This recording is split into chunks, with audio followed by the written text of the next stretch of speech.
Hi friends. இப்போ ஒரு படிக்கு அரிசிக்கு உள்ள உளுந்து ஓடிட்டு இருக்குமா.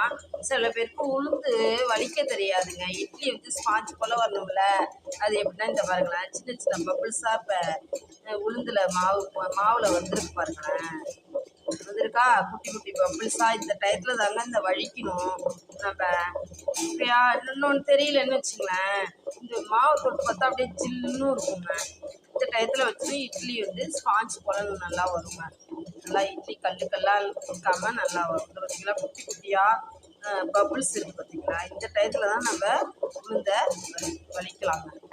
அப்படியும் தெரியலன்னு வச்சுங்களேன், நீங்கள் வந்து இப்படி வருது 2 நிமிஷத்தில் தோத்த இடத்துல ஒரு பபுள்ஸ் வருதுல்ல, அதாங்க அப்போ தான் வலிக்கணும். மாவு வந்து ரொம்ப நேரம் நீங்கள் அரைச்சாலும் நீர்த்து போயிடும். இந்தமாரி பந்தாக வர டயத்துலேயே நீங்கள் வழிச்சிடுங்க. சரிங்களா? இந்த வரும். அப்படி தெரிலன்னா மாவு அப்படியே தொட்டு பார்த்தா அப்படியே ஜில்லுன்னு இருக்கும். கொஞ்சம் கைக்கு உணர்வாக ஜில்லுன்னு இருக்கும். இந்த டயத்தில் வலிச்சிங்கன்னா இட்லி வந்து ஸ்பாஞ்ச் போல் இருக்குங்க. Thank you friends. லைக் பண்ணுங்கள், சப்ஸ்கிரைப் பண்ணுங்கள், கமெண்ட் பண்ணுங்கள் ஃப்ரெண்ட்ஸ்.